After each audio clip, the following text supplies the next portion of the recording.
कृष्णाय वासुदेवाय हरये परमात्मने प्रणतः क्लेशनाशाय गोविंदाय नमो नमः। हरे कृष्णा।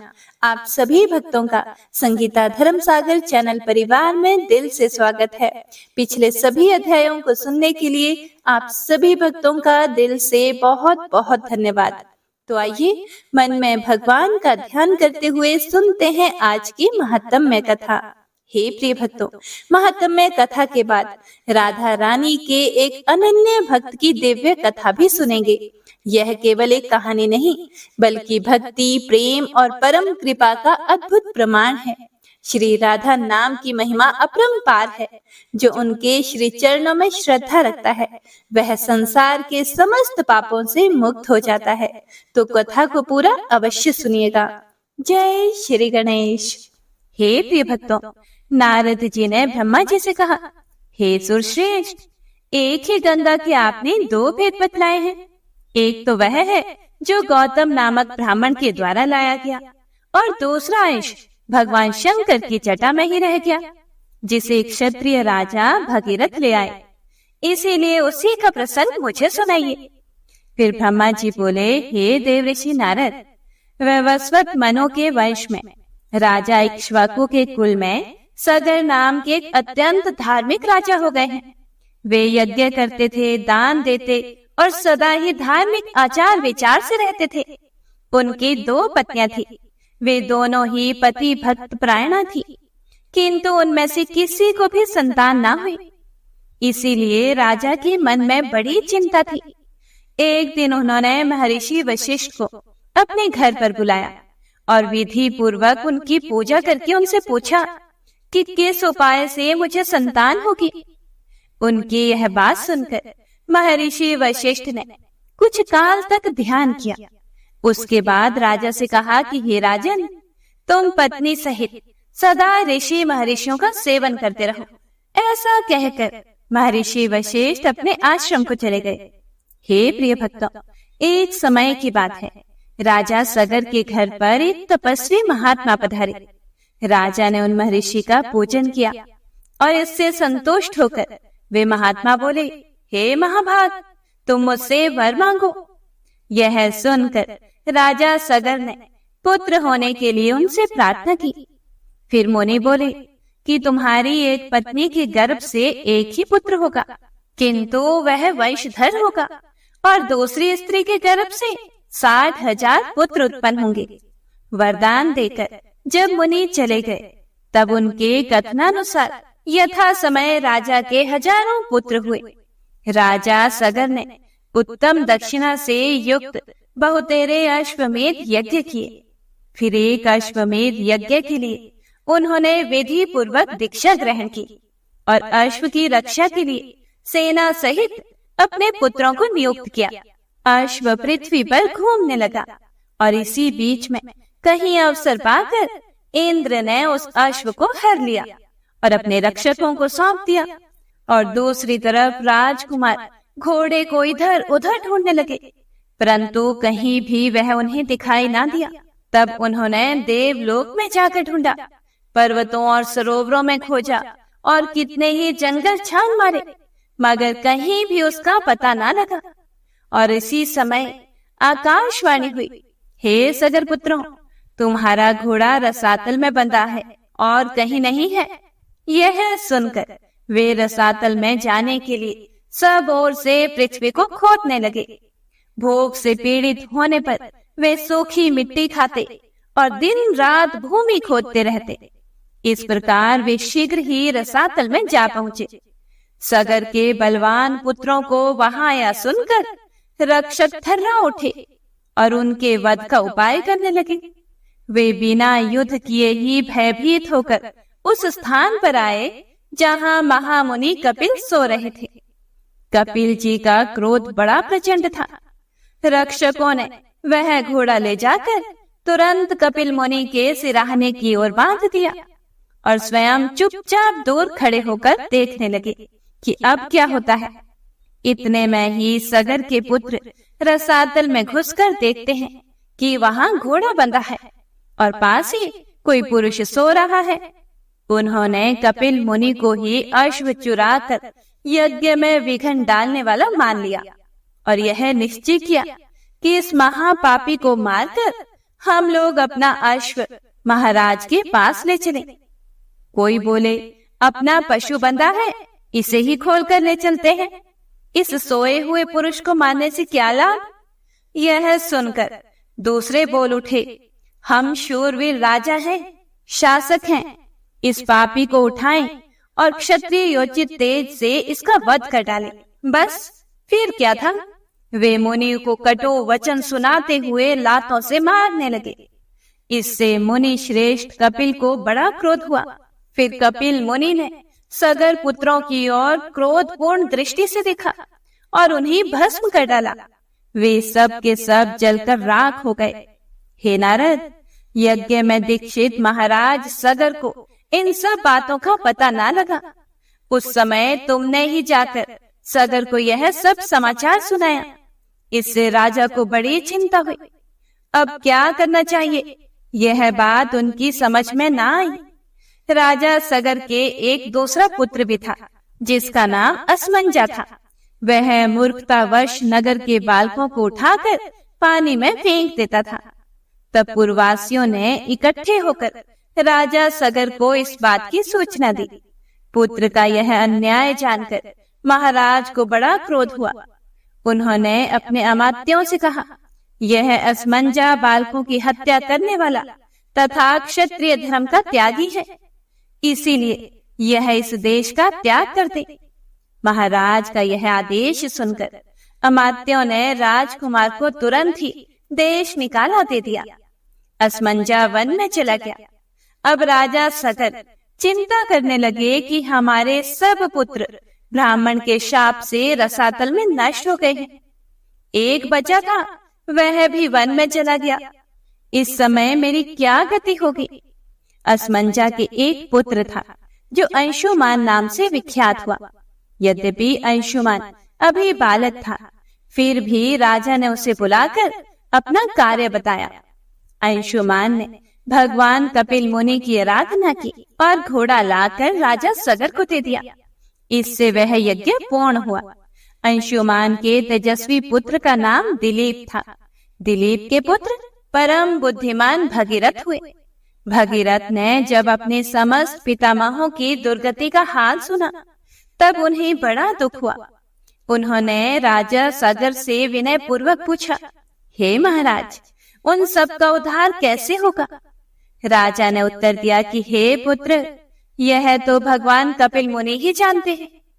यह सुनकर बालक भगीरथ रसातल में गए और कपिल मुनि को नमस्कार करके अपना सब मनोरथ उन्हें कह सुनाया। फिर कपिल मुनि बहुत देर तक ध्यान करके बोले, हे राजन, तुम तपस्या द्वारा भगवान शंकर की आराधना करो और उनकी जटा में स्थित गंगा के जल से अपने पितरों की भस्म को आप्लावित करो। इससे तुम तो कृतार्थ होंगे ही, साथ ही तुम्हारे पितृ भी धन्य हो जाएंगे। यह सुनकर भगीरथ ने कहा कि बहुत अच्छा, मैं ऐसा ही करूंगा। हे मुनि श्रेष्ठ, बताइए मैं कहाँ जाऊं और कौन सा कार्य करूं?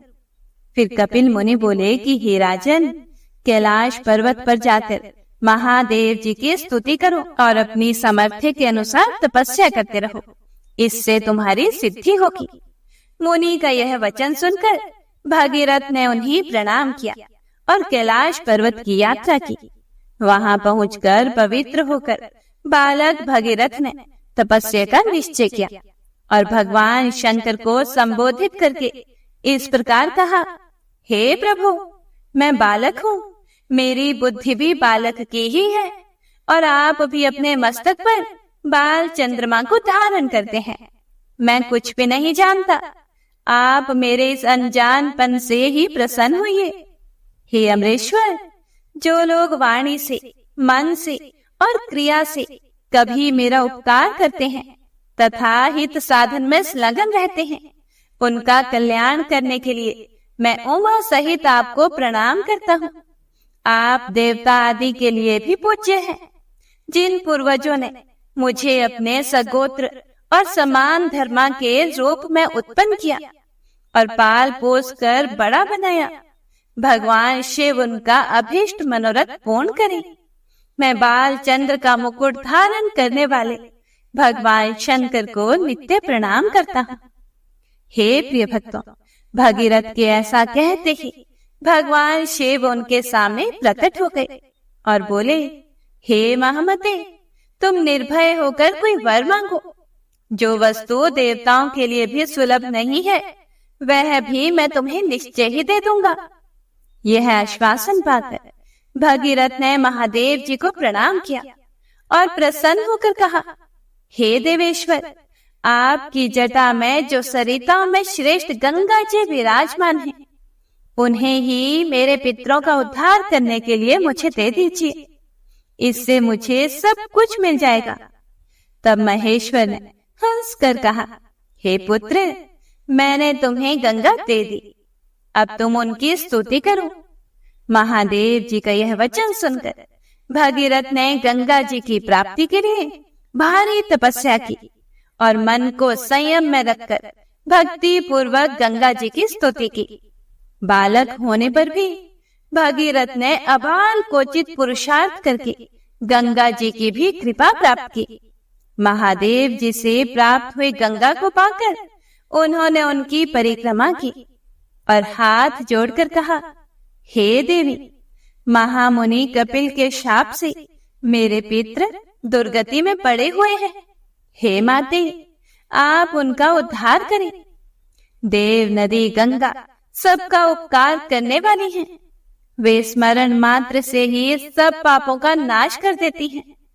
उन्होंने भगीरथ की प्रार्थना सुनकर तथास्तु कहा और लोगों का उपकार एवं पितरों का उद्धार करने के लिए भगीरथ के कथनानुसार सब कार्य किया।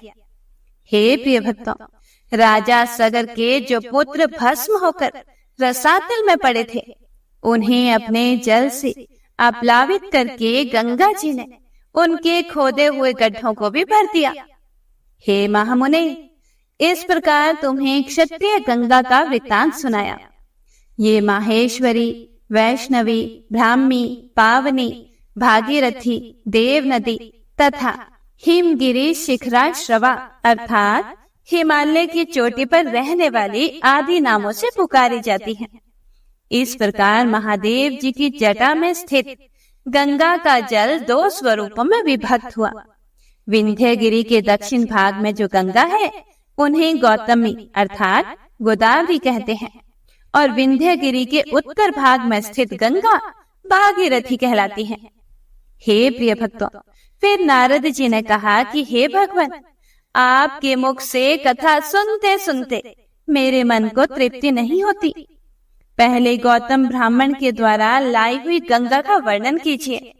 उनके पृथक पृथक तीर्थों के फल, पुण्य तथा इतिहास पर भी क्रमशः प्रकाश डालिए। फिर ब्रह्मा जी बोले कि हे नारद, गोदावरी के पृथक पृथक तीर्थों, फलों और महात्म्यों का पूरा पूरा वर्णन ना तो मैं कर सकता हूँ और ना ही तुम सुनने में समर्थ हो। इसीलिए कुछ बतलाता हूँ।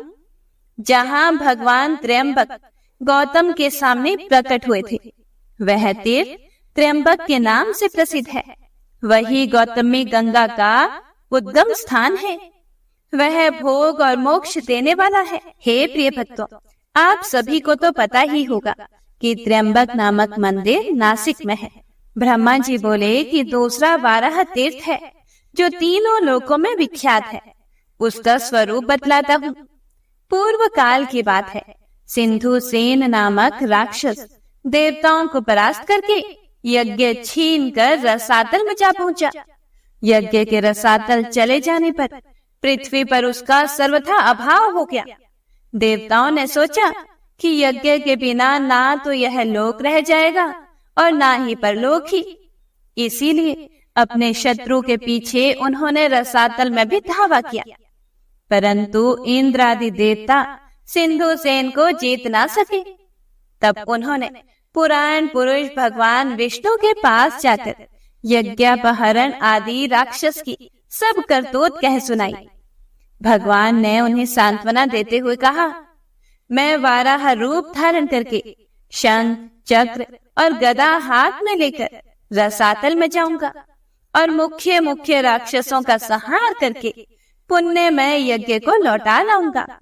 हे देवताओं, तुम सब लोग स्वर्ग में जाओ, तुम्हारी मानसिक चिंता दूर हो जानी चाहिए।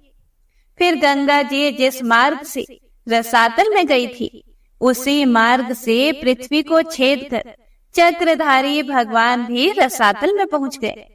उन्होंने वाराह रूप धारण करके रसातल वासी राक्षसों और दानवों का वध किया तथा महायज्ञ को मुख में रखकर रसातल से निकल आए।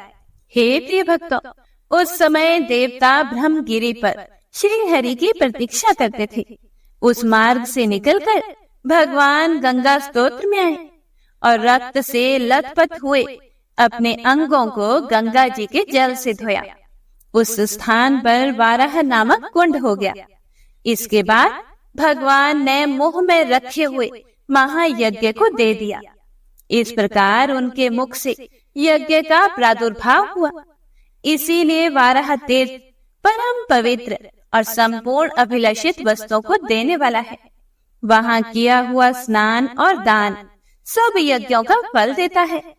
जो पुण्य आत्मा पुरुष वहाँ रहकर अपने पितरों का स्मरण करता है, उसके पितर सब पापों से मुक्त होकर स्वर्ग में चले जाते हैं।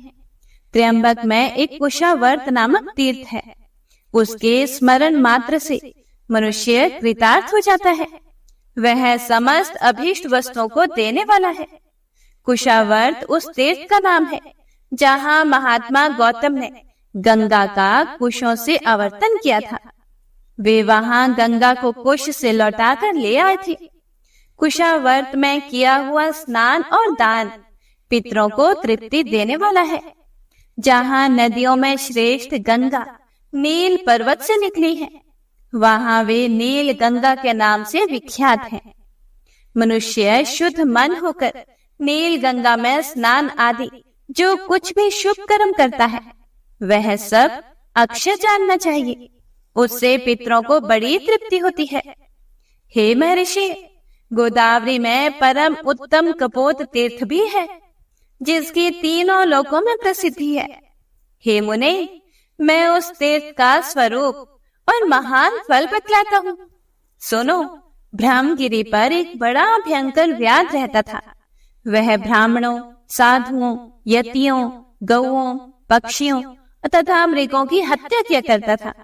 वह पापात्मा बड़ा ही क्रोधी और असत्यवादी था। उसके हाथ में सदा ही पाश और धनुष मौजूद रहते थे। उस महापापी व्याध के मन में सदा पाप के ही संकल्प उठते थे। उसकी पत्नी और पुत्र भी उसी स्वभाव के थे। एक दिन अपनी पत्नी की प्रेरणा से वह घने जंगल में चला गया। वहां उस पापी ने अनेक प्रकार के मृगों और पक्षियों का वध किया। कितनों को जीवित ही पकड़कर पिंजरे में डाल दिया। इस प्रकार बहुत दूर तक घूम फिर कर वह अपने घर की ओर लौटा। तीसरे पहर का समय था। चैत्र और वैशाख बीत चुके थे। एक ही क्षण में बिजली चमकने लगी और आकाश में मेघों की घटा छा गई। हवा चली और पानी के साथ पत्थरों की वर्षा होने लगी। मूसलाधार वर्षा होने के कारण बड़ी भयंकर अवस्था हो गई। व्याध राह चलते चलते थक गया था। जल की अधिकता के कारण रास्ते का ज्ञान नहीं हो पाता था। जल, थल और गड्ढे की पहचान असंभव हो गई थी। उस समय वह पापी सोचने लगा कि कहाँ जाऊं, कहाँ ठहरूं, क्या करूं। मैं यमराज की भांति सब प्राणियों के प्राण लिया करता हूँ। आज मेरा भी प्राणांत कर देने वाली पत्थरों की वृष्टि हो रही है। आसपास कोई ऐसी शिला अथवा वृक्ष नहीं दिखलाई देता जहाँ मेरी रक्षा हो सके। हे प्रिय भक्तों, इस प्रकार तरह तरह की चिंता में पड़े हुए व्याध ने थोड़ी ही दूर पर एक उत्तम वृक्ष देखा जो शाखा और पल्लवों से सुशोभित हो रहा था। वह उसी की छाया में आकर बैठ गया। उसके सब वस्त्र भीग गए थे। वह इस चिंता में पड़ा था कि मेरी पत्नी बच्चे जीवित होंगे या नहीं। इसी समय सूर्यास्त भी हो गया। उसी वृक्ष पर एक कबूतर अपनी पत्नी और पुत्र पौत्र के साथ रहता था। वह वहां सुख से निर्भय होकर पूर्ण तृप्त और प्रसन्न था। उस वृक्ष पर रहते हुए उसके कई वर्ष बीत चुके थे। उसकी पत्नी कबूतरी बड़ी पतिव्रता थी। वह अपने पति के साथ उस वृक्ष के खोखले में रहा करती थी। वहां हवा और पानी से पूरा बचाव था। उस दिन दैववश कबूतर और कबूतरी दोनों ही चारा चुगने के लिए गए हुए थे, किंतु केवल कबूतर ही लौटकर उस वृक्ष पर आया। भाग्यवश कपोती भी वहीं व्याध के पिंजरे में पड़ी हुई थी। व्याध ने उसे पकड़ लिया था, परंतु अभी तक उसके प्राण नहीं गए थे। कपोत अपनी संतानों को मातृहीन देखकर चिंतित हुआ। भयानक वर्षा हो रही थी, सूर्य भी डूब चुका था, फिर भी वह वृक्ष का खोखला कपोती से खाली ही रह गया। यह विचार करके कपोत विलाप करने लगा। उसे इस बात का पता नहीं था कि कपोती यहीं पिंजरे में बंधी पड़ी है। कपोत ने अपनी प्रिया के गुणों का वर्णन करना आरंभ किया। हाय, मेरे हर्ष को बढ़ाने वाली कल्याणमयी कपोती ना जाने क्यों अभी तक नहीं आई। वही मेरे धर्म की जननी है। उसके सहयोग से ही मैं धर्म का संपादन कर पाता हूँ। मेरे इस शरीर की स्वामिनी भी वही है। धर्म, अर्थ, काम और मोक्ष की सिद्धि में वही सर्वदा मेरी सहायता करती है। मुझे प्रसन्न देखकर वह हंसती है और दुखी जानकर मेरे दुखों का निवारण करती है। उचित सलाह देने में वह मेरी सखी है और सदा ही मेरी आज्ञा के ही पालन में संलग्न रहती है।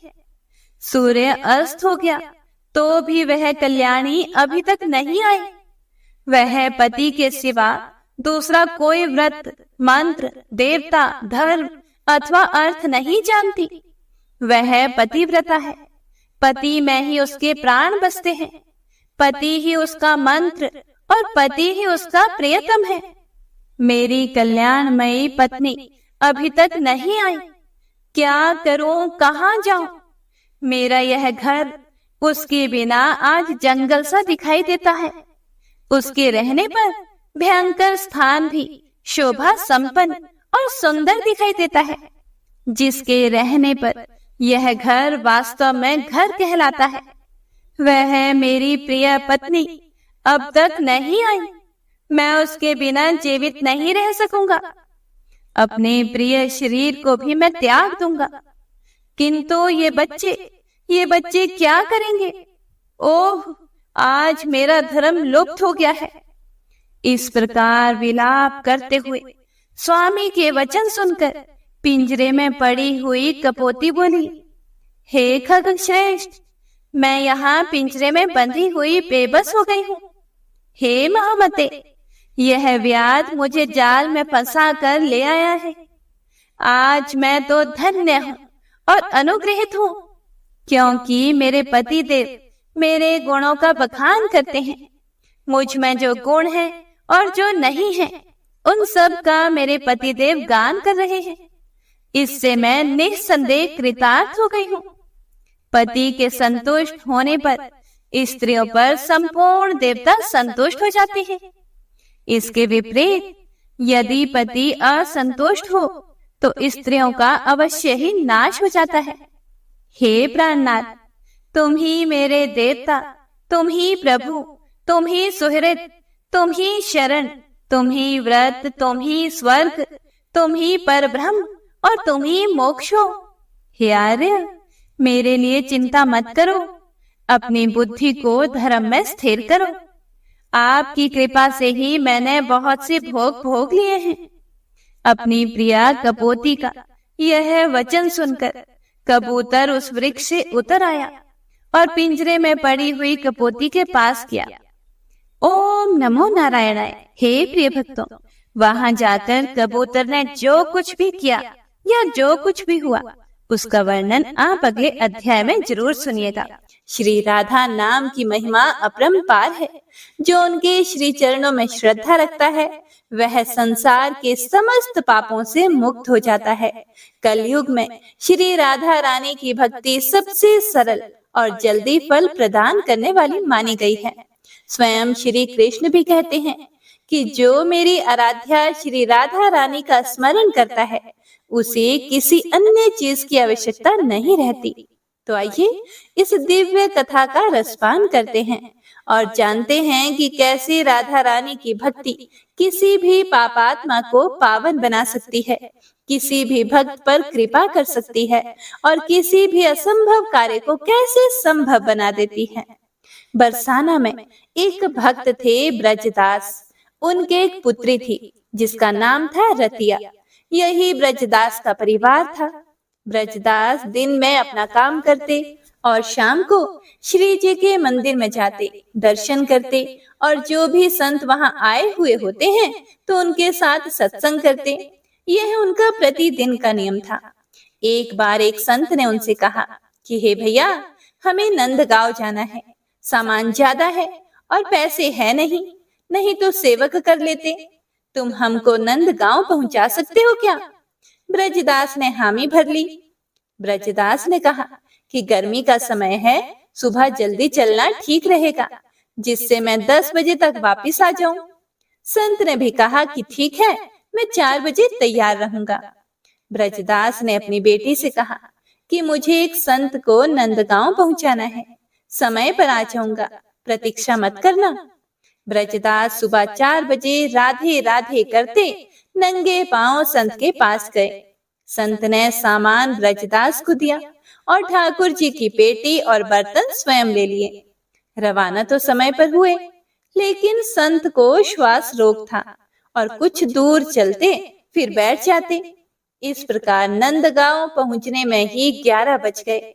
ब्रजदास ने सामान रख कर जाने की आज्ञा मांगी। फिर संत ने उनसे कहा कि जून का महीना है, 11 बजे हैं, जल पी लो, कुछ जलपान कर लो, फिर चले जाना।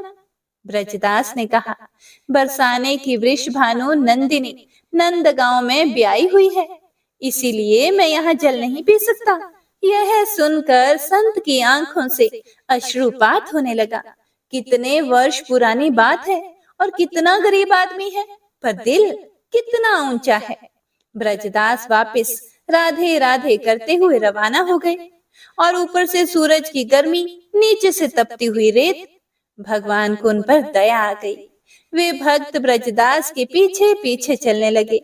एक पेड़ की छाया में ब्रजदास रुके और वहीं पर वे मूर्छित होकर गिर पड़े। भगवान ने मूर्छा दूर करने के प्रयास किए, पर मूर्छा उनकी दूर नहीं हुई। भगवान ने सोचा कि मैंने अजामिल, गिद्ध, गजराज को तारा, द्रौपदी को संकट से बचाया, पर इस भक्त के प्राण संकट में है, कोई उपाय नहीं लग रहा है। ब्रजदास राधा रानी का भक्त है, वे ही इसके प्राणों की रक्षा कर सकती हैं, उनको ही बुलाया जाए। ऐसा सोचकर भगवान भरी दोपहरी में राधा रानी के पास महल में गए।